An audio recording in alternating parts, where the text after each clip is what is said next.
Good morning, Ashok. Morning. Today we'll continue where we left off the last episode, and you please tell us what India should do to become really successful in farming, just like Israel and Holland and some of these countries where you never hear of farmer suicide and distress and all that. And some of these countries have less resources than us. So what is lacking, what people should do, and why those countries are successful, why we are not successful? If you look at in agriculture, basically the agriculture farming when you do, we should have a proper revenue model. Unless you are able to generate money every day, the success cannot come unless you make a profit. So that what we should think, either intensive cultivation or extensive cultivation. Extensive cultivation can be done only in a large acreage like plantation, etc. Where today, if you look at that way, the expansion in plantation and generating more revenue, it's not possible because of the limited land. The only option for country like us, or even I chose the model of intensive agriculture. In intensive agriculture, what we do, we convert every piece of land into a more productive unit. One of that is plastic in agriculture. If you look at the whole story of the most successful countries in the world, they are not blessed with the weather like us. We are in a tropical country. We have 365 days excellent sunlight.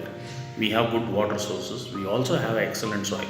But you take the most advanced countries or most successful countries which is doing a lot of agriculture export like Netherlands or Germany, or even you can take Israel, which has got adverse weathers, and even the soil is also not that encouraging.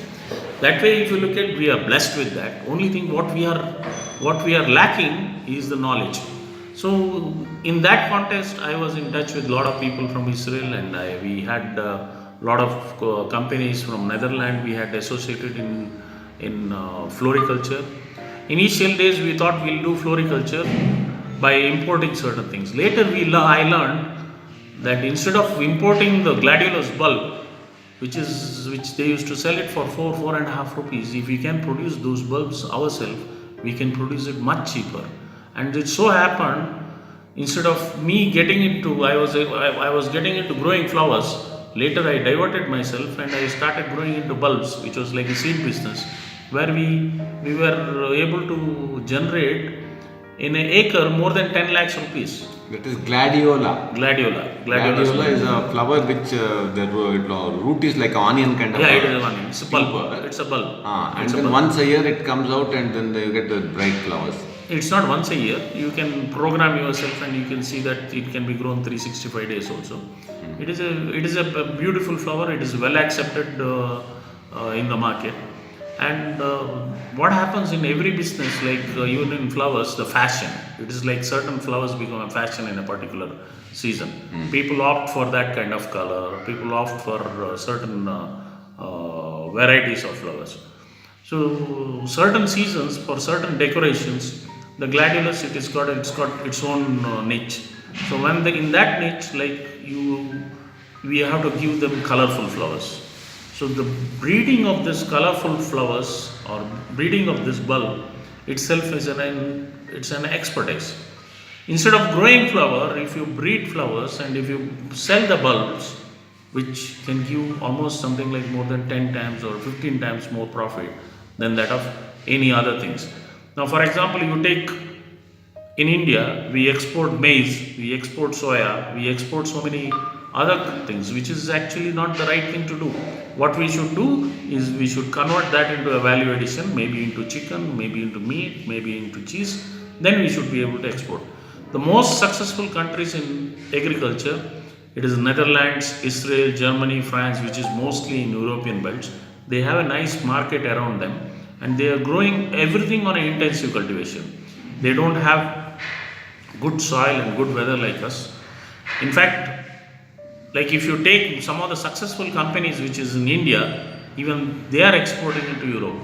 Like you take gherkin, crops like gherkin, which has made a revolution in contract farming.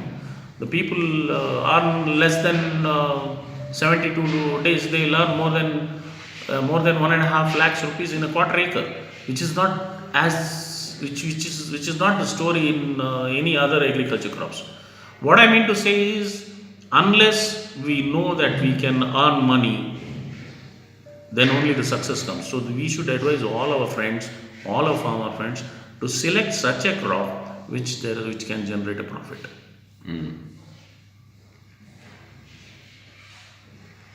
And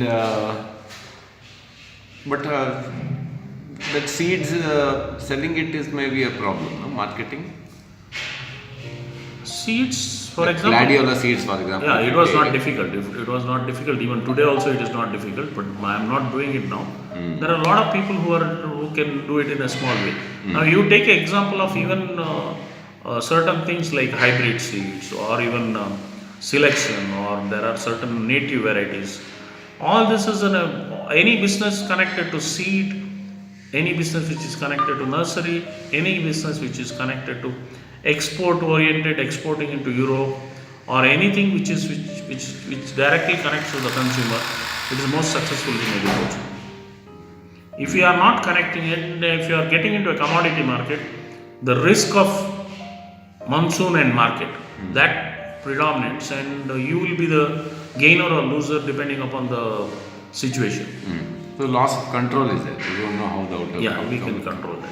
So one of the successful model is, like, if you see now, we are into poultry breeding. So we have gone one step further, like we have set of farmers.